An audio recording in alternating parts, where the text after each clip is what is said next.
আপনারা দেখছেন একুশে টেলিভিশন।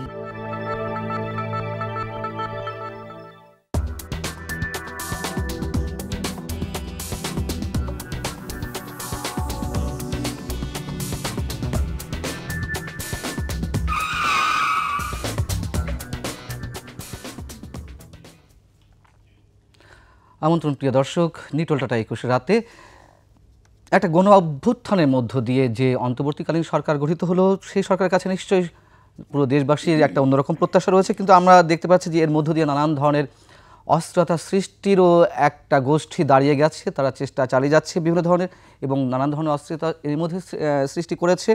এবং সর্বশেষ যে প্রধান বিচারপতি পদত্যাগ করলেন, তার পিছনেও নানান ধরনের ঘটনা রয়েছে। বিভিন্ন উদ্দেশ্য ছিল সুপ্রিম জুডিশিয়ারি কু করা একটা অপচেষ্টা।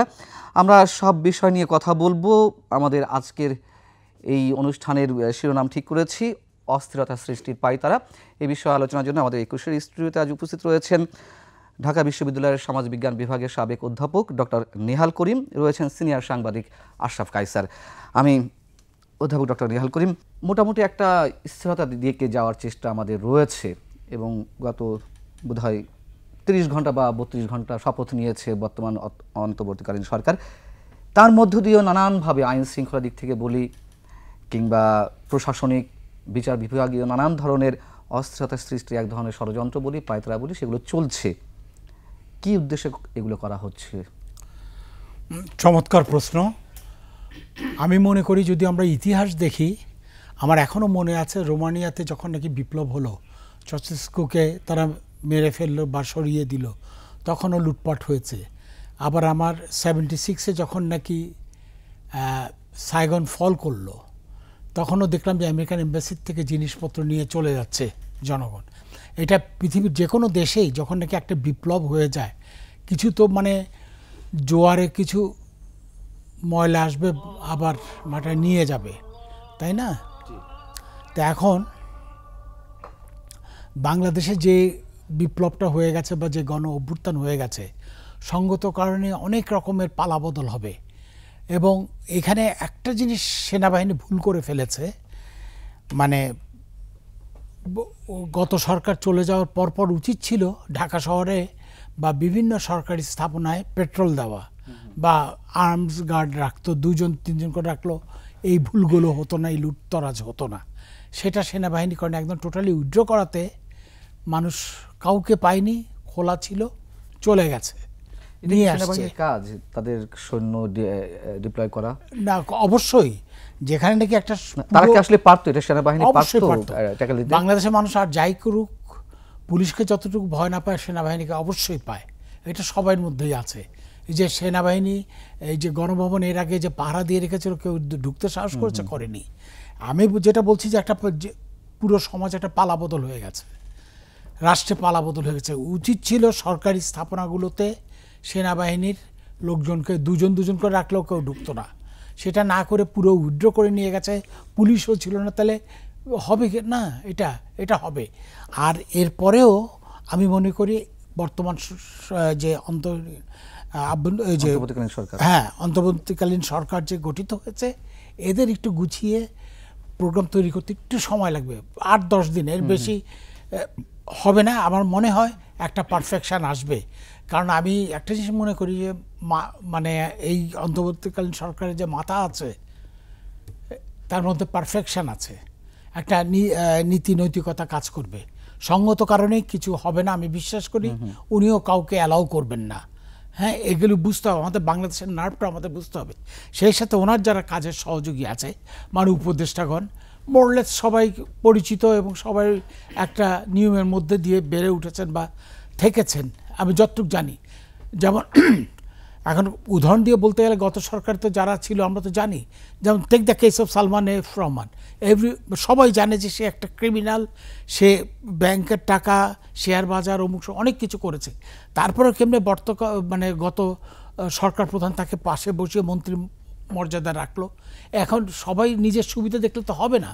এছাড়াও আরও অনেকেই ছিল, বিভিন্ন যে নসরুল হামিদ বিপু হাজার কোটি টাকা করেছে, নাম ধরে বলতে গেলে অনেকেই আছে, তালিকা তো অনেক দীর্ঘ। হ্যাঁ, তালিকা অনেকেই দীর্ঘ। মানে আমি সামান্য 2-1 কথা হলো, ওবায়দুল কাদের প্রত্যেকটা মেগা প্রজেক্ট থেকে যেটা কমিশন নিয়েছে। হ্যাঁ 10,000 টাকার 10,000 কোটি টাকার প্রজেক্ট সেটা 30,000 টাকা করছে, বাকি টাকা গেল কোথায়? এস আলম এখান থেকে 20,000 কোটি টাকা নিয়ে যায়, এটা কি without the approval of the government? এক দাগে একবারে সেই কত লাখ কোটি টাকা নিচ্ছে তার তো কোনো হ্যাঁ এই যে এটাই এখানে আমি মনে করি সমাজে স্ট্যাবিলিটি বা এই স্থিতি অবস্থা আনতে গেলে অবশ্যই সরকারকে একটু কঠিন হতে হবে।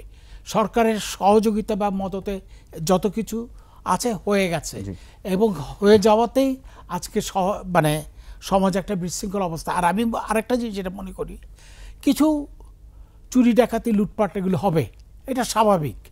এই কারণে যে আইনশৃঙ্খলা রক্ষাকারী প্রতিষ্ঠানে কোনো সদস্য ছিল না, ফাঁকা মাঠে কিছু ছেলে যারা নাকি কিছু মানে এটা তারাই করেছে, মানে আমি বলবো যে সুযোগ সন্ধানী মানে এই যে ড্রাগ পতনের বিষয়টি কেউ যারা বিতর্কিত করতে চাচ্ছে যে না তিনি থাকলে ভালো হতেন, বিষয়টি এরকম না। লুটপাট যারা করছে তারা কিন্তু রাজনীতি নিয়ে কোনো মাথা ঘামায় না, তারা সুযোগ পেয়েছে, সুযোগের সদ্ব্যবহার করেছে। আমি একটু সাংবাদিক আশরাফ কায়সার আপনার কাছ থেকে জানতে চাই যে কারা সেই সুযোগ সন্ধানী, এবং এখানেও নিশ্চয়ই কয়েকটা স্টেক হোল্ডার আছে। আমি আপনাকে 4টি স্টেক হোল্ডারের কথা বলি যারা পরিকল্পিতভাবে গত এক সপ্তাহ ধরে এখানে অস্থিরতা সৃষ্টির চেষ্টা করেছেন। মানুষ ততক্ষণে জেনে গেছেন শেখ হাসিনা পালিয়ে গেছেন, তার সরকারের পতন ঘটেছে, অতএব মানুষ গণভবনে শেখ হাসিনাকে খুঁজতে যেত না, কারণ তারা জেনে গেছে। আপনি যদি কর্ডন করে রাখতেন, আপনি বাংলাদেশের জাতীয় সম্পদ গণভবন, প্রধানমন্ত্রীর কার্যালয়, প্রতিরক্ষা মন্ত্রণালয়, এমনকি বঙ্গবন্ধু জাদুঘরকে আপনি রক্ষা করতে পারতেন। পুলিশ, তারা তাদের প্রায় 2 লক্ষ সদস্য বিশিষ্ট পুলিশ বাংলাদেশের সমস্ত থানা থেকে, সমস্ত ডিউটি থেকে তারা পালিয়ে গেছেন।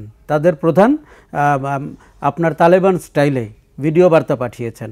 মানে এই দুটি প্রতিষ্ঠান সম্পর্কে আমি আপনাকে বলি, একটি অপশাসনের অংশ হলে তাদের যে নৈতিক মান এবং তাদের যে পেশাগত দক্ষতার কত অবনতি ঘটে, পুলিশ তার উজ্জ্বল উদাহরণ। পৃথিবীর অন্য কোনো দেশে আলোচনায় একাডেমিক কারণে বাংলাদেশের পুলিশের গত 15 বছরের ভূমিকা এবং তার যে গুম খুন, চাঁদাবাজি, বিভিন্ন জেলা কিনে ফেলা, এগুলোর আলোচনা হতে হবে, এবং পরবর্তীতে তার গণহত্যার ভূমিকাটি সামনে আসবে, এবং পরবর্তীতে পুরো বাহিনীর পালিয়ে যাওয়ার, কারণ তার সেই সৎসাহস নেই যে তার দায়িত্ব পালন করতে পারবে। কিন্তু যেভাবে পুলিশ পিটিয়ে হত্যা করা হচ্ছিল, একটা অংশ, একটা ষড়যন্ত্রকারীদের একটা অংশ এই কাজে লিপ্ত ছিল, তাতে পুলিশ কোন সাহসে ডিউটি করবে? মানে পরস্পর একটি কি বলে অবিশ্বাসে তৈরি হয়েছে। তো মানুষের বিশ্বাস নেই পুলিশের প্রতি, পুলিশেরও বিশ্বাস নেই এই যে গণমানুষ জেগে উঠেছে তাদের প্রতি। দেখুন, 350 মানুষ মারা গেছে, তার মধ্যে কজন পুলিশ রয়েছেন এটা আপনি দেখতে পাবেন।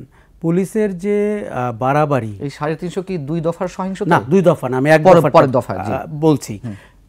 পুলিশের যে বাড়াবাড়ি এবং সেটির নির্মমতা, আপনি যদি কখনো একবার যারা আহত নিহত হয়েছেন তাদের পরিবারের কাছ থেকে শোনেন, পুলিশের মাথা থেতলে দেওয়া তো প্রতিক্রিয়া, গুলি করেছে কে? তারপরে ছাত্র জনতা যখন তাকে ঘেরাও করতে পেরেছে তখন তাকে মেরেছে। আমরা ঘটনার গত সরকার প্রধানের যেটি বদভ্যাস ছিল, উনি প্রতিক্রিয়া নিয়ে আলোচনা করতেন, ঘটনার সূত্রপাত বলতেন না। যেমন উনি শেষের দিকে প্রলাপ বক্তি শুরু করেছিলেন, কেউ যদি হত্যা করে থাকে তার বিচার হবে। আমি সোশ্যাল মিডিয়াতে দেখেছি কমেন্ট, আপনি তো হত্যাকারী, আপনার বিচার আপনি নিজে কি করে করবেন? দেখুন, ওনাকে যারা পালিয়ে যেতে সাহায্য করেছে, আমি তাদেরকেও জবাবদিহিতার আওতায় আনতে চাই। গণবিপ্লব হয়েছে, গণ আন্দোলন হয়েছে, গণ অভ্যুত্থান হয়েছে। তৃতীয় স্টেক হোল্ডার হচ্ছে বিচার বিভাগ। আপনি খেয়াল করে দেখুন, উচ্চ আদালত, হাইকোর্ট এবং সুপ্রিম কোর্টে গত 15 বছরে কি পরিমাণ দলীয়করণ, রাজনীতিকরণ হয়েছে, কত অযোগ্য লোককে বিচারপতি বানানো হয়েছে, এবং তাদের, আপনি কি মনে করেন তাদের দায়িত্ব শেষ হয়ে গেছে? তাদের এখন প্রতিদান দেওয়ার সময়। গত 7 দিনে আমরা দেখলাম, আজকে প্রধান বিচারপতি পদত্যাগ করেছেন, আজকে সকালেও উনি জুডিশিয়াল কু করার চেষ্টা করেছেন। 5 দিন আগেও আমরা শুনেছি এরকম একটি অপচেষ্টা হয়েছিল, তাকে রীতিমতো নজরদারিতে রাখা হয়েছিল, রীতিমতো ধরে রাখা হয়েছিল যাতে উনি এগুলো করতে না পারেন। আচ্ছা, উনি কি করতেন? জুডিশিয়াল কু যদি আমরা একটু দর্শকদের উদ্দেশ্যে একটু ক্লিয়ার করার চেষ্টা করি। আমরা দেখুন, আমরা বিস্তারিত তো জানি না, নিশ্চয়ই একসময় বেরোবে। এই সরকারের বৈধতা নিয়েও একটা প্রশ্ন তৈরি করতে পারতেন। বিগত সরকার দেখুন বৈধতা তো দিয়েছেন। এই যে সজীব ওয়াজের জয় যে বারবার কথা ঘুরাচ্ছেন গত 48 বা 72 ঘন্টায়, ওনাকে আমার মানসিকভাবে খুব বেশি সুস্থ মনে হচ্ছে না। এবং এরকম ক্রাইসিসে আওয়ামী লীগের মতো একটা দলের দায়িত্ব এরকম একটা মানসিক ভারসাম্যহীন মানুষের হাতে থাকা, আপনি বুঝতে পারছেন দলটি কত অনিরাপদ হয়ে উঠেছিল। ওই দলটি ব্যক্তি শাসনে চলছিল, সরকারটি যেরকম এক ব্যক্তির কথায় চলছিল, দলটিও সেরকম এক ব্যক্তির কথায় চলছিল। এবং দলে অযোগ্যদেরকে আপনি দেখতে পেয়েছেন, যারা নিজেদেরকে ক্লাউন, কমেডিয়ান হিসাবে উপস্থাপন করতেন। দলটি ক্রাইসিসে ধরার মতো একটি লোকের সৎসাহস নেই যে সামনে আসতে পারে। এইরকম দুর্যোগ বাংলাদেশের ইতিহাসে কোনো রাজনৈতিক দলের ঘটেছে কিনা, পৃথিবীর ইতিহাসে কোনো রাজনৈতিক দলের ঘটেছে কিনা আমাকে খুঁজে বের করতে হবে। বিচার বিভাগ অনেক কিছু করতে পারেন। আপনি জানেন বিচার বিভাগ যখন ইন্ডিপেন্ডেন্ট থাকে তখনও ম্যাজিক দেখাতে পারেন, বিচার বিভাগ যখন দলীয় হয় তখনও ম্যাজিক দেখাতে পারেন। এবার আপনাকে বলি বিচার বিভাগ কি করেছেন। যেই রিটটি করা হয়েছিল যাতে পুলিশ গুলি না করে, যাতে করে ডিবি হারুনের ভাতের হোটেল থেকে 6 জন ছেলেকে আমরা মুক্ত করতে পারি, বিচার বিভাগ সেই রিটের কোনো রায় দেয়নি। পারে এটি বিচার বিভাগ? বিচার বিভাগ কি সরকারের অংশ? কালক্ষেপণ করছিল, সময় নিচ্ছিল, বিচার বিভাগ নাটক দেখলাম, কালক্ষেপণ করছিল। বিচার বিভাগ কি সরকারের অংশ?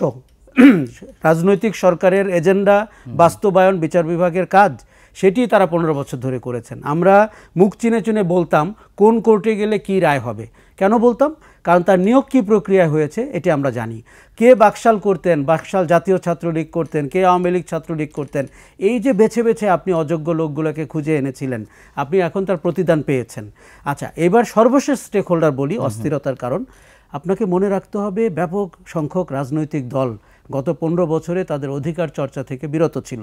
জামাত ইসলামী আছে, হেফাজত আছে, ইসলামী শাসনতন্ত্র আন্দোলন আছে, বিএনপি আছে, এই তো তাদের কারো কারো মাথায় তো একটি ইসলামী শাসনতন্ত্রের গল্প আছে। তারা কেউ কেউ জাতির জনক হিসাবে বঙ্গবন্ধু শেখ মুজিবুর রহমানের জায়গায় হজরত ইব্রাহিমকে প্রতিস্থাপন করার চেষ্টা করেছেন। তারা যে অস্থিরতা করেননি, তারা যে মন্দিরে হামলা করেননি, তারা যে হিন্দু বাড়িতে হামলা করেননি, এটি কিন্তু আমি বলতে পারছি না। আমি এই জায়গাতে আসবো, সংখ্যালঘু নির্যাতনের উপরে যে ধরনের খবর প্রচার হচ্ছে, আমি এই জায়গাতে আসবো। অধ্যাপক নিহাল করিম, যে বিষয়টি আপনি প্রসঙ্গ করে বলছিলেন যে হাজার হাজার কোটি টাকা, লাখ লাখ কোটি টাকা পাচার হয়েছে, আপনি সালমান এফ রহমানের কথা বললেন, এসালামের কথা বললেন। একটু আগে কিন্তু অন্যতম উপদেষ্টা হাসান আরিফ বলেছেন পাচারকৃত অর্থ ফিরিয়ে আনা হবে, এটা তিনি বলেছেন। এবং তার এই কথার উপরে আমরা কতখানি আস্থা রাখবো, যেখানে বিচার বিভাগ নিয়ে কথা হচ্ছে, এই বিচার বিভাগ থেকেই মানে খোদ প্রধান বিচারপতি, সাবেক প্রধান বিচারপতি, কি নাম ছিল আমি এই মুহূর্তে, না না না এর আগের যিনি ছিলেন ফয়েজ, না হাসান ফয়েজ সাহেব, হাসান ফয়েজ সিদ্দিকী সাহেব, তিনি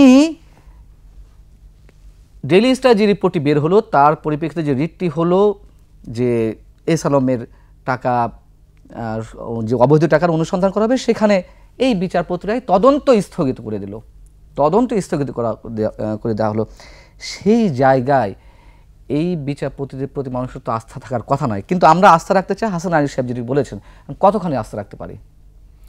এখন এটা একটু অলিগার গ্রুপের সৃষ্টি হয়েছে। অবশ্যই এখন কথা হচ্ছে কি, বাংলাদেশে তো সমস্ত প্রতিষ্ঠান ধ্বংস হয়ে গেছে, এখন এগুলিকে নতুনভাবে গড়ে তুলতে হবে। তবে আমি আশাবাদী, আজকে যারা এই অন্তর্বর্তীকালীন সরকারে আছেন তাদেরকে আমরা সবাই চিনি, তাদের একটা নীতি নৈতিকতা কাজ করবে। আর যাই হোক, অর্থ আত্মসাৎ করবে না, এটা আমি দৃঢ়ভাবে বলতে পারি। এরা করবেন না, কিন্তু যারা করছে, যে অলিগার গ্রুপ ফুলে ফেপে হাজার কোটি লাখ কোটি টাকার মালিক হয়েছে, পাচার করছে, তারা কি কোনো ধরনের প্রভাব বিস্তার করতে পারে কিনা? না, সেটা সেরকম পারবে না আমার বিশ্বাস। কিন্তু ওই যে টাকাও উসুল হবে না, কারণ এর আগেও তো চেষ্টা করেছে, এখন এটা হবে না। কারণ এরা অবশ্যই খুবই শক্তিশালী, খুবই বুদ্ধিমান, তারা ওই রকম রাস্তাগুলো বের করে ফেলবে। এখন এখানে যেটা হয়েছে যে এই অন্তর্বর্তীকালীন সরকারে যারা আছেন, এরা এখন কি ধরনের প্ল্যান প্রোগ্রাম করে, এখনও তো তারা বসেনি বা তারা কোনো কিছু বলেনি। প্রথমে তাদের যে উদ্দেশ্য সেটা হচ্ছে আইন শৃঙ্খলা প্রতিষ্ঠা করা আমাদের এখানে, সেই সাথে তারপরে অর্থনৈতিক যে বিপর্যয় ঘটেছে এগুলো রিকভার করা। মানে এটা কিছু সময় তাদেরকে দিতে হবে, এখন চাইলেই হবে না। এখন যেগুলো হয়ে গেছে এর আগে সরকারের ইচ্ছাতে হয়েছে, তারপর সরকারের যেসব অঙ্গ সংগঠন আছে বা প্রতিষ্ঠান আছে তাদের সহযোগিতা হয়েছে। মোট কথা এটা সরকারিভাবে সব কিছু নিয়ন্ত্রিত হয়েছে, সেই কারণে এগুলো হয়েছে। নাহলে এক সইতে 20,000 কোটি টাকা চলে যাওয়ার কোনো কথা না। এর আগেও তো 30,000 কোটি টাকাকে জানি কে নিয়েছে। তো এরকম তো নিয়ে গেছে, আমরা সব দেখেছি, কিন্তু আমরা কিছু বলতে পারিনি। এখানে মন্ত্রীরাও, যেখানে নাকি আমি পত্রিকাতেও দেখেছি যে উদাহরণ দিয়েছে, 1 মাইল কাজ করতে এত টাকা খরচ হয় পাকিস্তানে, ভারতে এত, বাংলাদেশে এত, তারপরেও কিন্তু আমাদের কোনো রকমের আমরা এর প্রতিবাদ করতে পারিনি। এখন প্রতিবাদ করতে পারিনি, আমাদের একটা ভয় ছিল। এটাও ঠিক, আমি মনে করি আমাদের এখানে যারা নাকি বুদ্ধিজীবী আছেন তাদের আত্মসম্মান বোধটা এত প্রখর যে জানে যে তাদেরকে হ্যারাস করবে বা নাজেহাল করবে, এই কারণে তারা চুপ ছিলেন। তাদের যে বিবেক জাগিনি বা বিবেক নড়েনি তা না, জেগেছে। এখন আমাদের এখানে গত সরকারে যারা ছিল তারা তো বেসিক্যালি একেবারে কি বলবো, কোনো অমার্জিত সব অ্যাক্টিভিটিসগুলো করে গেছে। এখন তাদের ভয়ে কিন্তু আমরা অনেকে এগোইনি। এখন দেখবেন এই যে অন্তত আরেকটা, যাই হোক আমি খুব আশাবাদী, এই যে ছাত্ররা যেটা দেখিয়েছে, আমার জীবনের সৌভাগ্য হয়েছে 69-এর অভ্যুত্থান দেখতে এবং 90-এর অভ্যুত্থান, গণ অভ্যুত্থান দেখতে, কিন্তু ওই দুটাকে এক করলো এই 24-এর গণ অভ্যুত্থান বা গণজাগরণ, অনেক পিছিয়ে তুলনা করা যায় না। কাজেই এবং আজকে এই পর্যন্ত, এখন পর্যন্ত রাস্তাতে যে ছাত্ররা ট্রাফিক কন্ট্রোল করছে, যানবাহন নিয়ন্ত্রণ করছে, এটাও দেখার মতন।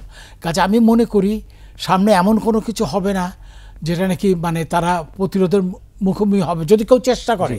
কারণ এই ছাত্ররা এখন জেগে গেছে। এখন এক ডাকে যখন এরকম হয় স্বতঃস্ফূর্তভাবে, আমার বিশ্বাস হবে না আমরা একটা সত্যিকারের যেটা বলে উন্নতির দিকে এগিয়ে যাব। আমি কতগুলো জিনিস বুঝি না। মহাসড়ক, হ্যাঁ, এর আগে সরকার বলতো যে আমরা উন্নয়নের রোল মডেল অমুক সমুক কি বলে, তারপরে বলতো যে কি বলে গৃহহীন কাউকে রাখবে না। আরে এটা কি সম্ভব সবাইকে গৃহ দেওয়া? এগুলো তো মানে এইসব ভাওতাবাজি করে লাভ। আশরাফ কাছে বলছেন যে সামাজিক অস্থিরতার পিছনে কারা দায়ী, এর মধ্যে কি আপনার মনে হয় যে গত সরকারেরই একটি সুযোগ সন্ধানী মহল, যেমন জুডিশিয়ারি কু করার একটি অপচেষ্টা ছিল, ঠিক এই নানান ধরনের লুটতরাজ, নানান ধরনের যে হামলা, বিভিন্ন পর্যায়ে মন্দির উপাসনালয়ে কিংবা গণভবন, সব কিছু মিলিয়ে সরকারের একটি অংশ, মানে সাবেক সরকারের একটি অংশ বা সুবিধাবাদী গোষ্ঠী, তারা এগুলো করার একটি নীল নকশা বাস্তবায়নের চেষ্টা করে যাচ্ছিল কিনা বা করছে কিনা? করতে পারে, করবে না কেন? তারা তো জানে যে সরকার প্রধান তাদেরকে কিছু বলবে না। তারা তো সরকার প্রধানকে খুশি করার জন্য তারা নানান রকম কিছু করেছে। এই মুহূর্তে এসে যে হ্যাঁ, এখানেও আছে, তারা চেষ্টা করবে, মানে যদি কিছু করা যায় সেই ধারণা থেকে। এখনও যে এগুলি যে একেবারে থেমে যাবে তা না, সেটা তো আপনি জুডিশিয়ারির কথা বললেন। এছাড়াও আমাদের যে পাবলিক এন্টারপ্রাইজ যেগুলো আছে, ওখানেও যে হবে না বা হবে না তা না, হতে পারে। এখন এগুলো অনেকেই করবে, কারণ তাদেরও তো কিছু সমর্থক আছে, এটা তো অস্বীকার করা যাবে না। তাদেরও কিছু বেনিফিশিয়ারি আছে। কিন্তু সমস্যা হয়ে গেছে কি, বাংলাদেশের মানুষ আবেগে চলে, বিবেক দ্বারা নিয়ন্ত্রিত না। সেই কারণে অনেক কিছু হবে।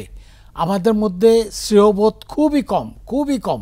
আমি একটা কথা জোর গলায় বলতে পারি, আমি যেখানে চাকরি করেছি বা পড়েছি, এই ঢাকা বিশ্ববিদ্যালয়ে 80% শতকরা 80% মাস্টার বিদেশ ফেরত, হয় MS করে এসছে, নাহলে PhD করে এসছে।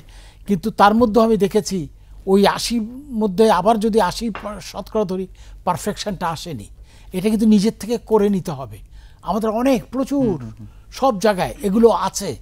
আমি এটা ক্লাসেও বলি, এমনিও বলি, এ যেরকম করবে ও ওরকম করবে না, কিন্তু করে ফেলে। এখন হচ্ছে কি যার বেড়ে ওঠার উপর তার আচরণ প্রতিফলিত হবে। আমি সাংবাদিক আশরাফ কায়সার আপনার কাছে একটা প্রশ্ন করতে চাই যে বৈষম্য তো সব জায়গায় একেবারে সে করে গ্রথিত হয়ে পড়েছিল, সব জায়গায়, কি গণমাধ্যম, কি বিচার বিভাগ, আইন শৃঙ্খলা রক্ষাকারী বাহিনী, আর্থিক বিভাগ, সব জায়গাতে, যার কারণে সেই বৈষম্যের শিকার হয়ে আপনি কিন্তু 10 বছর পরে আজকে 21 স্টুডিওতে, এবং গণমাধ্যমের যে সেখানেও তো বৈষম্য প্রকট আকার ছিল, সেই বিষয়ে যদি একটু আপনার কাছে শুনতে পেতাম। প্রথমত আমার খুব ভালো লাগছে যে আমি 10 বছর পরে, আমি একসময় এই স্টেশনে 2 বছর টানা উপস্থাপন করেছি 2007 এবং 2008-এ, অত্যন্ত কঠিন সময়ে। এবং এই প্রতিষ্ঠানের বর্তমানে যিনি কর্ণধার, তার কাছে আমার কৃতজ্ঞতা। ওই সময়ে সালাম সাহেব ওই সময়ে আমাদেরকে ওই সুযোগটি দেওয়ার জন্য। তখন আমি এবং আমার বন্ধুরা, আমাদের কোথাও যাওয়ার জায়গা ছিল না। আমরা একটা কঠিন সময়ে, মঈনুদ্দিন ফখরুদ্দিনের সময়ে গণতন্ত্র ফিরিয়ে আনার জন্য 21-এর সময় অনুষ্ঠানটি এখানে করতাম। আমার ধারণা বাংলাদেশের সবচেয়ে জনপ্রিয় অনুষ্ঠান ছিল ওই সময়, কেননা আমরা সাহস করে গুটি কয়েক মানুষ সিদ্ধান্ত নিয়েছিলাম সত্যি কথা বলার। আমি তার কাছে কৃতজ্ঞ। এবং তাকে পরবর্তীতে যেই হেনস্থা করা হয়েছে, যেভাবে দেশ ছাড়া করা হয়েছে, যেভাবে তার প্রতিষ্ঠান দখল করা হয়েছে, এটির উপরে সিনেমা হতে পারে। রাষ্ট্র কি করে একজন দুর্নীতিবাজ, একজন মানে এস আলম গ্রুপকে পুরো রাষ্ট্রীয় বিভিন্ন প্রতিষ্ঠান দখল করতে, প্রাইভেট সেক্টরের বিভিন্ন প্রতিষ্ঠান দখল করতে সাহায্য করে, উদ্বুদ্ধ করে এবং টিকিয়ে রাখে, আমার ধারণা এক এস আলমকে দিয়েই আপনি পুরো গল্পের একটি বড় অধ্যায় লিখে ফেলতে পারবেন। এটি তো বৈষম্যের একটি বড় চিত্র। এটি শোনেন, আমি একটা কথা বলি, বৈষম্য অনেক ছোট শব্দ। এটি হচ্ছে নির্যাতন, নির্মম নির্যাতন। একজন প্রাইভেট সেক্টর এন্টারপ্রেনরকে আপনি কোনোভাবে ফ্যাসিলিটেট করা ছাড়া আপনার আর কোনো রোল নাই। সেখানে আপনি তাকে, যিনি এই প্রতিষ্ঠানের সবচেয়ে বেশি শেয়ারের মালিক, তাকে আপনি বিভিন্ন হামলা মামলা করে, ডিজিএফআই দিয়ে, দেশ ছাড়া করে, তার প্রতিষ্ঠান রাষ্ট্রবিরোধী মামলা দিয়ে, পর্নোগ্রাফির মামলা দিয়ে, আপনি সাজানো মামলা দিয়ে আপনি তাকে 10 বছর তার প্রতিষ্ঠান থেকে দূরে সরিয়ে রেখেছেন। এবং এগুলো রাষ্ট্রীয় অপরাধ। এগুলো এস আলমরা সব সমাজে আছে। কয়টা সমাজে তারা রাষ্ট্রীয় সহযোগিতা পায়? আপনি অলিগার্কের কথা বলছিলেন, রাশিয়ান অলিগার্কদেরও একটা ডিসিপ্লিন ছিল বা আছে। বাংলাদেশি অলিগার্কদের সেটিও নাই, কেননা তার তো 3 জেনারেশনের বড়লোক হওয়ার গল্প নাই। এবার আপনি আসুন বিদ্যুৎ সেক্টরে। সামিটকে, ইউনাইটেড গ্রুপকে, অন্যান্য বড় গ্রুপকে আপনি ইনভেস্টিগেট করেন এবং আমরা বিদ্যুৎ সেক্টরে যে ইন্ডেমনিটি দিয়ে রেখেছি সেটি প্রত্যাহার করেন। সবগুলো কন্ট্রাক্ট আপনি হাজির করেন এবং আপনি দেখতে পাবেন যে নসরুল হামিদ থেকে শুরু করে, মনে রাখবেন ওই মন্ত্রণালয়ের প্রধান কিন্তু প্রধানমন্ত্রী, নসরুল হামিদ হচ্ছে তার ফ্রন্টম্যান, এটি আপনি দেখতে পাবেন। সালমান রহমান, যিনি দেশের সবচেয়ে বড় চোর, তাকে আপনি দিয়েছিলেন প্রাইভেট সেক্টর ডেভেলপমেন্ট অ্যাডভাইজার। তিনি হেন ব্যবসা নাই যার সাথে তার কমিশন ঠিক করেন। করোনার টিকা থেকে সবকিছু, হেন ব্যবসা নাই। পৃথিবীতে একমাত্র দেশ যে করোনার টিকা একজন দালালের মাধ্যমে কিনেছিল, আর কোনো নজির নেই। সেখানে তো একটা অস্ত্র তৈরি হলো। এবার বলি, মধ্যবিত্ত যেখানে বিনিয়োগ করে, স্টক মার্কেট, সেখানে আপনি সালমানকে কাজ করতে দিয়েছেন। আপনি সাকিব আল হাসানের মতো দুর্নীতিবাজ ক্রিকেটারকে অন্তর্ভুক্ত হতে দিয়েছেন। আপনি রেগুলেটরি বোর্ডের চেয়ারম্যান সহ, যে ভদ্রলোক ঢাকা ইউনিভার্সিটির নিকৃষ্ট শ্রেণীর প্রফেসর, আমি বলতে বাধ্য হচ্ছি, হ্যাঁ, তাকে দিয়ে রেগুলেটর, প্লেয়ার এবং প্রভাবশালী উপদেষ্টা মিলে নেক্সাস তৈরি করে বাংলাদেশের মানুষের পকেট কাটা হয়েছে স্টক মার্কেটে। প্রত্যেকটা ঘটনার জন্য মাননীয় প্রধানমন্ত্রী শেখ হাসিনাকে আমি দায়ী করব। তার ইন্ধন ছাড়া, তার আশকারা ছাড়া, তার সহযোগিতা ছাড়া ইটিভি দখল হয় না, স্টক মার্কেট লুট হয় না এবং বিদ্যুৎ খাতে আপনার 9-6 হয় না। এখন আপনি এরকম, আপনি তো বলছিলেন হাসান আরিফ সাহেব বলেছেন টাকা ফিরিয়ে আনার কথা, অত্যন্ত কঠিন কাজ। এরা ডিজিটাল চুরি করেছে। এরা আগে দেখেছে অতীতে যারা ক্ষমতায় ছিল তারা অ্যানালগ চুরি করেছে, তারা ডিজিটাল চুরি করেছে। আরেকটা খেয়াল করবেন, এই সরকারের একটি বৈশিষ্ট্য ছিল বড় অঙ্কের প্রকল্প ছাড়া তারা আগ্রহী ছিল না আপনার সাথে চা কফি খেতে, কারণ বড় অঙ্কের প্রকল্প হলে তার বড় অঙ্কের কমিশন হয়। কথায় কথায় বড় বড় অবকাঠামো, প্রয়োজন থাকুক কি না থাকুক। আপনার একটি বিদ্যুৎ কেন্দ্র রূপপুর, আপনি এখনও কমিশন হয়নি, সেকেন্ডারির উনি অর্ডার দিয়ে দিয়েছেন। উনি কোনো কিছুর জবাবদিহিতার মধ্যে ছিলেন না, উনি শুধু নজর রাখতেন। উবায়দুল কাদের কথা বলছেন? শেখ হাসিনার কথা বলছি। উবায়দুল কাদের আপনি দেখুন, আমার ধারণা 50% অবকাঠামো আমাদের ভেঙে ফেলতে হবে। আপনি বঙ্গবন্ধু টানেল, কর্ণফুলীর নিচ দিয়ে অপ্রয়োজনীয়, গাজীপুর থেকে টঙ্গী বিআরটি প্রকল্প, আপনি একবার গিয়ে দেখবেন প্রকল্পটির কি অবস্থা। ওই ব্যাসার্ধের ছোট ন্যারো রাস্তা দিয়ে বাস লেন কি করে যাবে? আচ্ছা, এরকম অনেক প্রকল্প আছে তারা নিয়েছেন তাদের কমিশনের জন্য, তারা নিয়েছেন তাদের দুর্নীতির জন্য, তারা বাংলাদেশের জনগণের জন্য নেয়নি। যেই উন্নয়নের গল্প আপনি শুনেছেন সেটি তাদের ব্যক্তিগত উন্নয়ন, সেটি বাংলাদেশের উন্নয়ন হয়নি। তাও তো ঋণ করে ঘি খাওয়ানো। এবার আমি বৈষম্যের কথা বলি। দেখুন, ওই সরকার খুব অপছন্দ করতেন আমরা যখন ইনইকুয়ালিটির কথা বলতাম, যে সালমান রহমান কত গুণ ফুলে ফেপে উঠেছেন। এবং আমি যেই ভ্যানালাকে চিনি, তার নাম শাহ আলম, আমার চোখের সামনে শাহ আলম ঘরের ভেতরে কোনো বিছানা ছাড়া ঘুমাতে বাধ্য হয়েছেন এই সরকারের আমলে। এই বৈষম্য সরকারকে জবাবদিহি করতে হবে কেন ঘটেছে। কেননা আপনি চেনা 1000 মানুষকে, এই সরকার 1000 মানুষের সরকার ছিল, এই সরকার 17 কোটি মানুষের সরকার ছিল না। একটা কথা বলেছি, আমরা আলোচনায় ফিরবো। দর্শক, একটা ছোট্ট বিরতি নিতে হচ্ছে। নিটোল টাটা 21 রাতে ফিরছে খুব শিগগির, আশা করছি সঙ্গেই থাকবেন।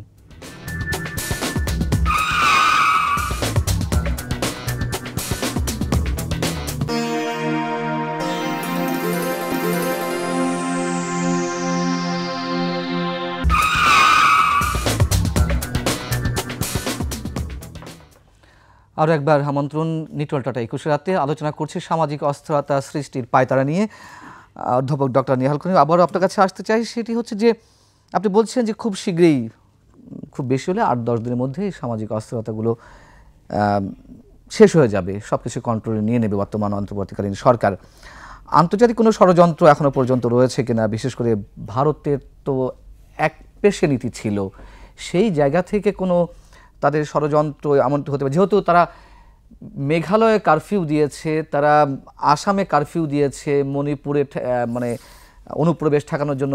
আমার একটা কথা মাথায় ঢুকে না, যে যদি অনুপ্রবেশকারী সেখানে ঢোকার চেষ্টা করে, কারফিউ দিতে হবে কেন? সীমান্ত কড়াকড়ি আরোপ করলেই তো হয়। এটি কি একটু কিন্তু জায়গায় না?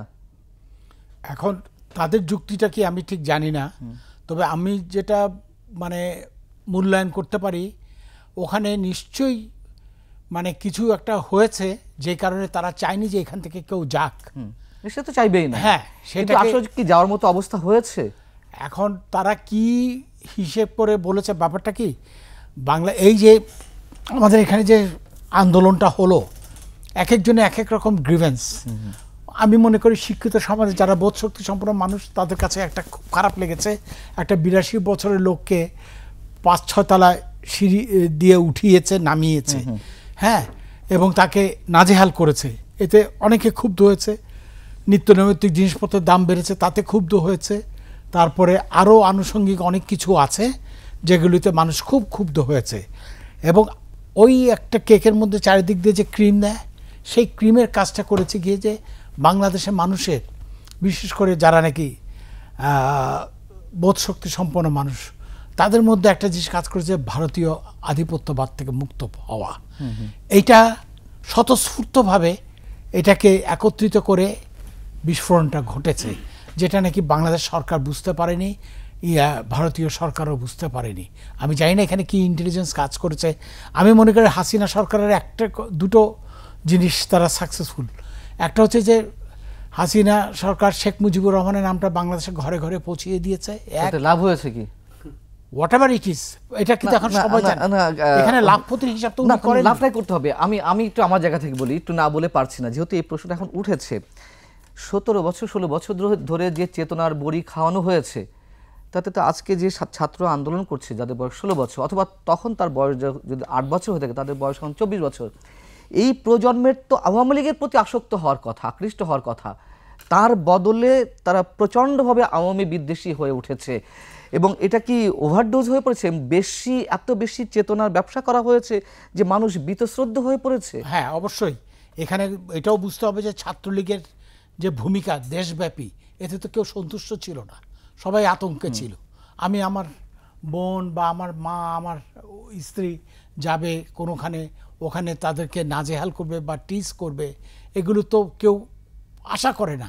কিন্তু ছাত্রলীগের লোকদের কোনো রকমের এইসব ব্যাপারে কোনো রকমের আমি বলবো যে কোনো নীতি নৈতিকতা কাজ করেনি। এবং তাদের যারা মুরব্বী আছে তারা এগুলিকে প্রশ্রয় দিয়েছে, নালিশ করার পরও বা জেনে যাওয়ার পরও কিছু করেনি।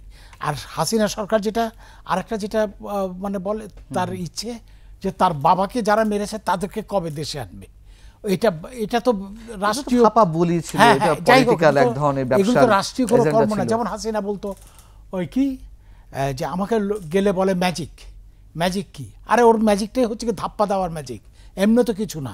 ওই তো সারাক্ষণ ব্লাফের মধ্যে মানে বলে গেছে, আর আমরা শুনেছি, কেউ বলেনি। আর ওইখানে তার ক্যাবিনেটে যারা ছিল ওগুলি তো সব মেরুদণ্ডহীন। কাজে আর এটাও বলতে হবে যে আমাদের এখানে যে বিরোধী দল ছিল তারা মানে মামলা হামলা এইসবের মধ্যে থেকে একেবারে তারাও ক্লান্ত হয়ে গেছে, সকালে ঘুম থেকে উঠেই দৌড় দেয় কোর্টে, এইসবও আছে। তবে এইবার যেটা দেখা গেছে এই আন্দোলনের মধ্যে আমাদের যারা নাকি প্রতিবাদী বুদ্ধিজীবী আছে তাদের কোনো রোল দেখলাম না। ওই জায়গাটিতে তাদের বলা কিছু নেই। মুক্তিযুদ্ধের চেতনাকে নিয়ে যেভাবে ব্যবসা করা হয়েছে, এখন তো আমি ব্যক্তিগতভাবে এখন মুক্তিযুদ্ধের চেতনার শব্দগুলো উচ্চারণ করতে আমি দ্বিধাবোধ করি যে কখন কি হয়। কারণ এই শব্দগুলো যা অন্য কোনো দল পারেনি মুক্তিযুদ্ধ এবং মুক্তিযুদ্ধের চেতনাকে বিতর্কিত করতে, এই 16 বছরে মুক্তিযুদ্ধ এবং মুক্তিযুদ্ধের চেতনাকে যেভাবে বিতর্কিত করা হয়েছে, যেমন আপনি স্বীকার করছেন যে এগুলো বলতে শোনা যাচ্ছে না বা এখন বলা যায় না, অবশ্যই কেন যায় না? অবশ্যই এই যে আমরা যদি ইতিহাস ঘাঁটি, মানে রাশিয়াতে লেনিনের বা চায়নাতে কই মাওসেতুংয়ের, তো আমি তো এগুলিতে ভাস্কর্য যেভাবে টেনে হিচ্ছে নামানো হলো, ঠিক আমাদের দেশে এখন বঙ্গবন্ধু ভাস্কর্য নামানো হচ্ছে। এবং এই কথায় কথায় কি বলে মুজিব কন্যার করার কি দরকার? এতে কি হবে? মুজিবের প্রতি আমাদের ভক্তি বেড়ে যাবে? এগুলো তো কোনো কথা না। এই কথা তো অনস্বীকার্য যে বাংলাদেশের জাতীয়তাবাদের, বাঙালি জাতীয়তাবাদের উদ্যোক্তা হিসেবে শেখ মুজিবের দান অবিস্মরণীয়, সবাই স্বীকার করে। হ্যাঁ, এরপর তো কোনো কথা নেই। তারপরে এত কিছু কেন? মানে শি ওয়াজ সো ভিন্ডিকটিভ যে তার এগেইনস্টে বললেই হয়ে যায়, মুজিব কন্যা করতে হবে, ছবি করতে হবে। এখন যে এই ছবিতে যে বাচ্চা, যেটা উচিত না, তবু আমি বলি বাচ্চারা যে পেচ্ছাপ করছে, হ্যাঁ, এগুলো তো মানে দায়, এটা এই সরকার, মানে এগুলি কিন্তু ক্ষোভের থেকে হয়েছে, এমনি হয়নি। মানুষের মধ্যে এত ক্ষোভ যে তারই বহিঃপ্রকাশ ঘটেছে, না তো হয়নি। একটা জিনিস কি, শ্রদ্ধা ভালোবাসা কোনো অবস্থাতেই এই জোর করে হয় না, এটা স্বতঃস্ফূর্তভাবে আসে। সাংবাদিক আশরাফ কায়সার, আপনি সংখ্যালঘু নির্যাতনের প্রসঙ্গটি আনছিলেন। আমি যদি একটু ক্লিয়ার করে প্রশ্নটা করি যে আসলে কি সংখ্যালঘু নির্যাতন চলছে? যেভাবে সারা দেশে এক ধরনের অস্থিরতা তৈরি হয়েছে, একটা ম্যাসাকার হয়েছে, যেমন আল জাজিরার প্রতিবেদনের কথা আমি বলছি, আমাদের এখানে একটা রিপোর্ট হয়েছে 21 টেলিভিশনে, ভারতের বিভিন্ন মেন স্ট্রিমের যে গণমাধ্যমগুলো রয়েছে, পাশাপাশি সোশ্যাল মিডিয়ায় ছড়াছড়ি একটা গুজব, বা আপনি বলবেন যে গুজব কিনা আপনার অভিজ্ঞতা থেকে, যে বাংলাদেশে সংখ্যালঘু নির্যাতন চলছে, 1 কোটি শরণার্থী হওয়ার পথে 1 কোটি হিন্দু। আল জাজিরা সেগুলো দেখিয়েছে, তারা যে ভিডিওগুলো প্রচার করছে, যেই প্রিন্ট মিডিয়ায় যে নিউজগুলো ছাপা হচ্ছে, আল জাজিরা দেখিয়েছে সবগুলো ফেক। যেমন একটি ভিডিও দেখানো হয়েছে, দাউ দাউ করে আগুন জ্বলছে, 2জন মানুষ মারা গেছে, সেই 2জন হিন্দু। ওখানে দেখা হচ্ছে একজন হচ্ছে পুলিশ সদস্য, আর একজন হচ্ছে আওয়ামী লীগ বা ছাত্রলীগের নেতাকর্মী। তাহলে এইগুলো যদি সংখ্যালঘু নির্যাতন হয়, তাহলে আর যারা মারা যাচ্ছে মুসলিম সম্প্রদায়ের, তারা সেগুলোকে সংখ্যাগুরু নির্যাতন? এটা একটি গ্র্যান্ড ন্যারেটিভ আওয়ামী লীগ তৈরি করে গেছে, যেটি ভারত তার সহযোগী প্রযোজনায় রয়েছে, এবং ভারতীয় মিডিয়া, যেটি মোদি এবং আম্বানি আদানিদের মতো কর্পোরেটরা নিয়ন্ত্রণ করেন, ব্যান্ড ওয়াগনের মতো, মোদির যে রাজনৈতিক দিক সেটা তারা পালন করেন। এটি মিথ্যাচার, এটি গুজব, এটি বানানো, এটি কল্পিত। এটি হলে তাদের বাংলাদেশের উপরে আধিপত্যবাদের যে রেজিম তারা তৈরি করেছিলেন সেটি চালিয়ে যেতে সুবিধা হয়। এবং ভারতে আপনি মনে রাখবেন বাংলাদেশি সংখ্যালঘুদের একটা রাজনৈতিক ভূমিকা আছে বিজেপি সরকারের কাছে, কাজে এটি তাদের রাজনীতি করতেও সুবিধা হয়। দেখুন, আমি আজকে সকালে একটি জেলা থেকে খবর পেয়েছি, ওই জেলার পিপি, যিনি ধর্মীয়ভাবে সংখ্যালঘু, কিন্তু গত 15 বছরে উনি যে দুর্নীতি করেছেন, নির্যাতন করেছেন, সংখ্যালঘুদের জমি দখল করেছেন, তার জন্য তার উপরে আক্রমণ হয়েছে। এখন কি এটি সংখ্যালঘুর উপরে আক্রমণ নাকি একটি নির্যাতনকারীর উপরে আক্রমণ? তার ধর্ম আমার বিবেচনার বিষয় না, তার ভূমিকা আমার বিবেচনার বিষয়। সেটি একজন মুসলিমও করেছেন, খ্রিস্টানও করতে পারেন। কাজেই রং চড়িয়ে এটিকে, তবে গল্প কিন্তু নদীর ধার পর্যন্ত যায়নি। যেই গল্প ইন্ডিয়ান মিডিয়া করতে চেয়েছিল সেটি ঘটেনি। লিটন দাস বলেছেন তার বাড়িতে কোনো আগুন লাগেনি, এরকম প্রচুর আছে। শোনেন, কিছু দুষ্কৃতকারী আছে, এই দেশের সংখ্যালঘুদের জমি দখল করেছে আওয়ামী লীগ, এটি ফ্যাক্টস, এটি প্রমাণিত, তাদের দলীয় ইকোনমিস্টরা এটি দেখিয়েছেন। কাজেই এটি আওয়ামী লীগের একটি রাজনৈতিক প্রচারণা এবং ভারতের বিজেপির রাজনৈতিক প্রচারণা এর সাথে কমপ্লিমেন্টেড, ফলে এটি তারা করবেন। এই ঘটনায় করার চেষ্টা করেছেন, ফেল করেছে। আমি রাত জেগে মাদ্রাসার ছেলেদেরকে মন্দির পাহারা দিতে দেখেছি, এরকম অনেক ঘটনা আছে। এই প্রচারণার ফাঁদে পা দেওয়া যাবে না। দেখুন, ভারতকে সাংঘাতিকভাবে বুঝতে হবে তাদের রাজনৈতিক কৌশল বাংলাদেশে ব্যর্থ হয়েছে, তাদের গোয়েন্দা বৃত্তি বাংলাদেশের উপরে ব্যর্থ হয়েছে।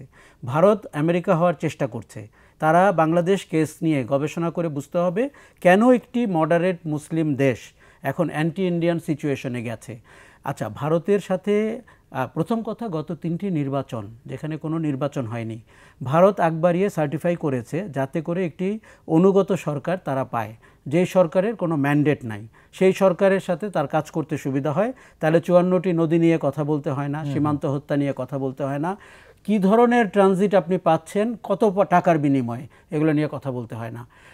ভারত দারুণ মৌকা পেয়ে গিয়েছিল বাংলাদেশের জনগণের সাথে সম্পর্ক না রেখে, বাংলাদেশকে একটি ইন্ডিপেন্ডেন্ট নেশন হিসাবে সম্মান না করে একটি তাবেদার সরকার প্রতিষ্ঠা করে প্রতি 5 বছর অন্তর অন্তর ওই সরকারের সাথে সহযোগিতা করে ভারতকে কি শাস্তি দেওয়া যায় আন্তর্জাতিক আদালতে গিয়ে, এটি আমাদের ভাবতে হবে। আপনি প্রতিবেশী দেশের গণতন্ত্রে হস্তক্ষেপ করতে পারেন না।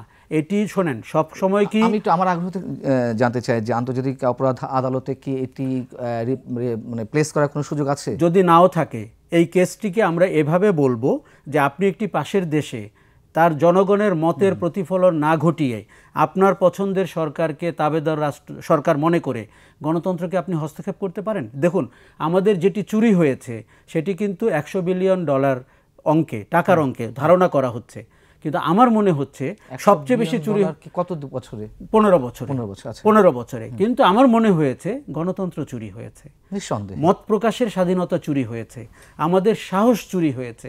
ভারত এই চুরির সঙ্গী। কাজেই ভারতের প্রতি, শোনেন, আবরার যখন বুয়েটে মারা যায়, সে ফেনী নদীর পানি দিয়ে স্ট্যাটাস লিখে মারা গেছে। ফেলানি যখন সীমান্তে মারা যায়, একটা সালোয়ার কামিজ পরা একটা নিরীহ বাচ্চা মেয়ে আপনি সীমান্তে কাঁটাতারের উপরে 3 দিন ঝুলেছিল। এই দেশ যদি ভারত বিরোধী না হয় তাহলে কোন দেশ হবে? কাজেই আমার শুধুমাত্র আপনি যেই সুযোগটি পেয়েছেন, শোনেন, আপনি কি জানেন ট্রানজিটে আমরা কত চার্জ করি? এই সরকার পদ্মা ব্রিজের কতগুলো পিলার রয়েছে, কতগুলো স্প্যান রয়েছে, আপনাকে মুখস্থ করানোর চেষ্টা করেছে। আমি একসময় মজা করে বলতাম এগুলো সব শিখে রাখতে হবে সূরার মতো, যাতে রাস্তাঘাটে ছাত্রলীগ ধরলে আপনি বলতে পারেন, নাহলে তো আপনার জীবন খুব খারাপ অবস্থায় যাবে। আপনি বলেন তো, গত 10 বছরে 15 বছরে আমরা ট্রানজিট থেকে কত আয় করেছি? কেউ জানে না, কেননা এটি একটি গোপন বিষয়। আচ্ছা, তার মানে হচ্ছে যে এই সংখ্যালঘুর বিষয়টি, দেখুন, প্রফেসর ইউনূস দায়িত্ব নেওয়ার আগে এবং পরে ভারত বিষয়ে সিগনিফিক্যান্টলি 2টি বক্তব্য রেখেছেন। একটি হচ্ছে, দেখুন, আমার দেশকে অস্থিতিশীল করলে পাশে তার 7 সিস্টার আছে, সেটি অস্থিতিশীল হতে বাধ্য।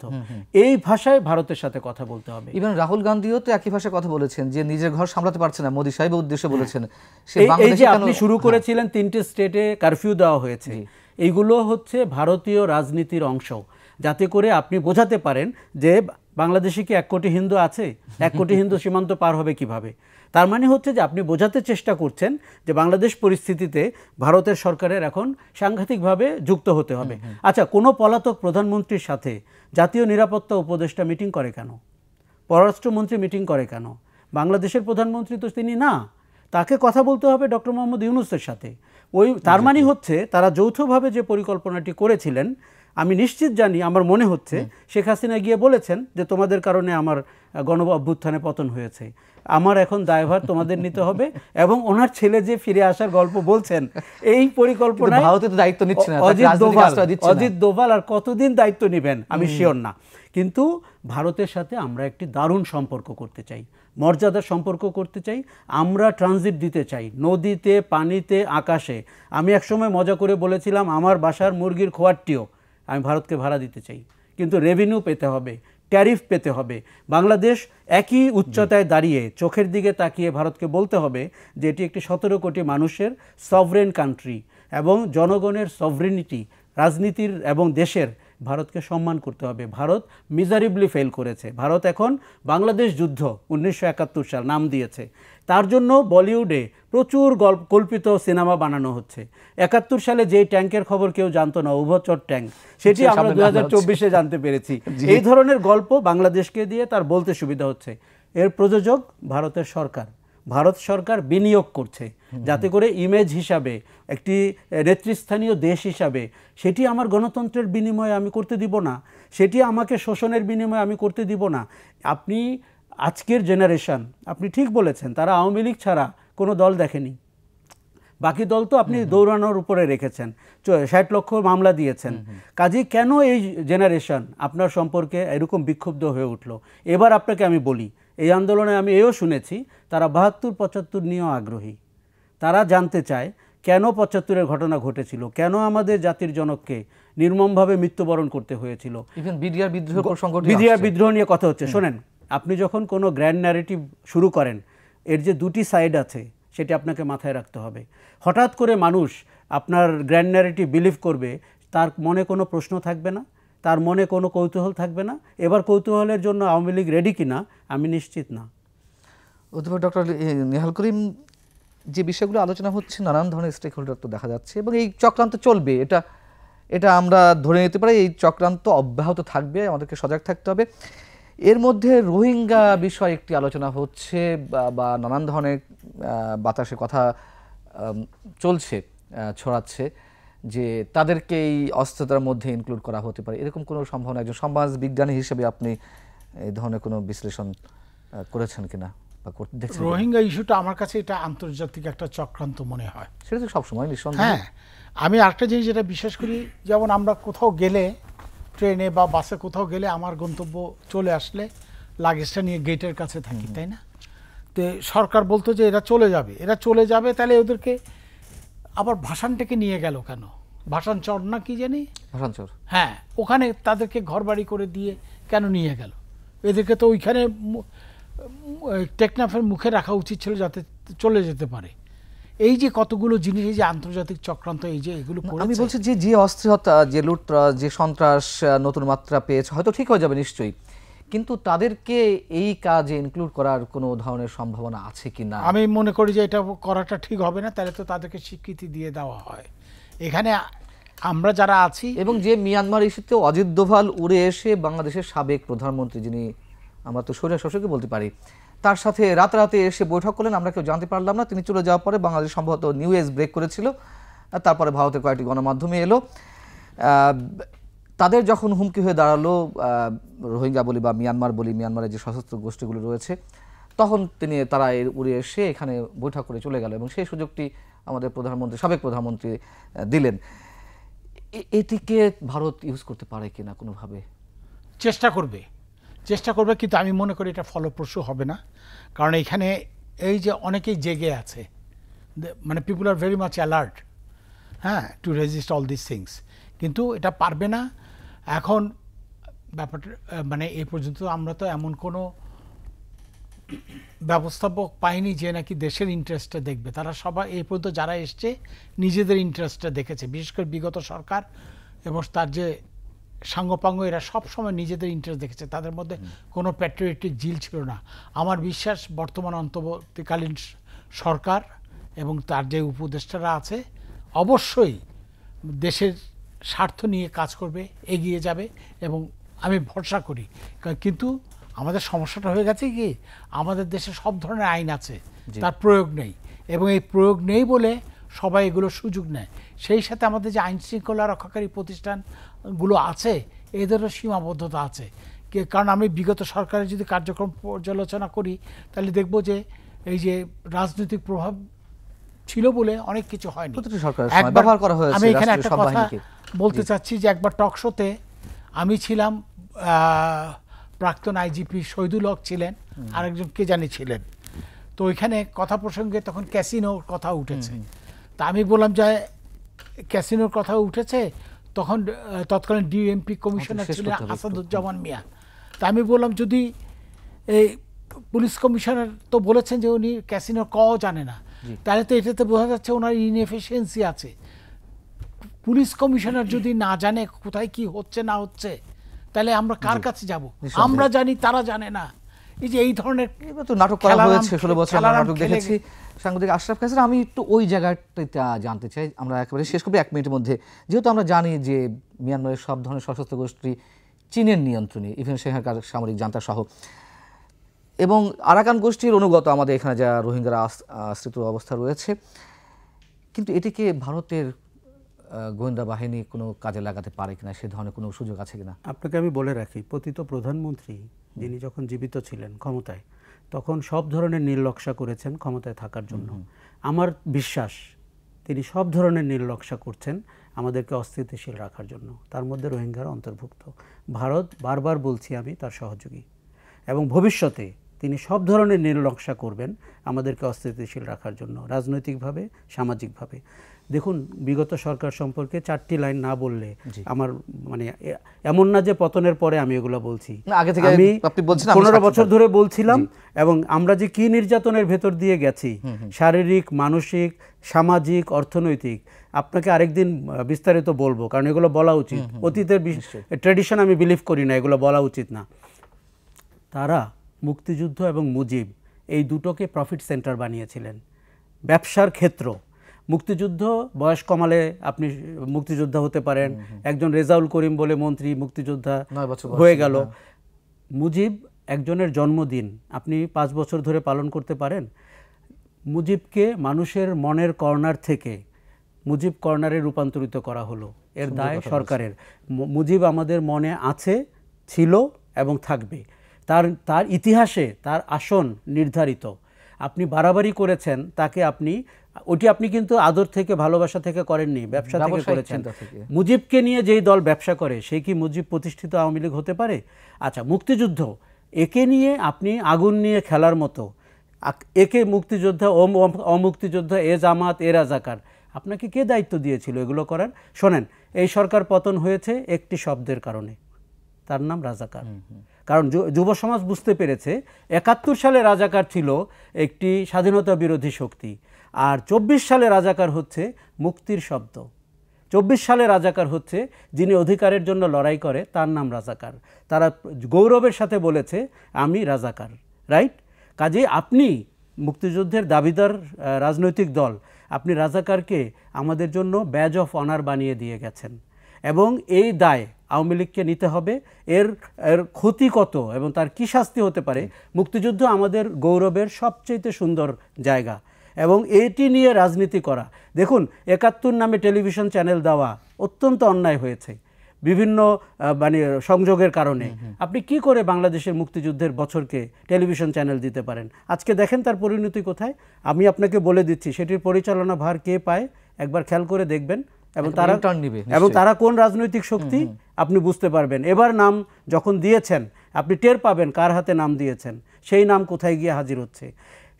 শোনেন, এগুলো খেলা যখন কেউ শুরু করে তাকে পরিণতি ভেবে শুরু করতে হয়। কিন্তু আমাদের কি হয়, আমরা যখন ক্ষমতায় থাকি এত উত্তেজিত হয়ে যাই, আর চারদিকে সব তেল তেলে চেহারা দেখতে পাই, আমরা ভুলে যাই যে এর একটা পরিণতি আছে। আমি শুধু 3টে লাইন বলবো।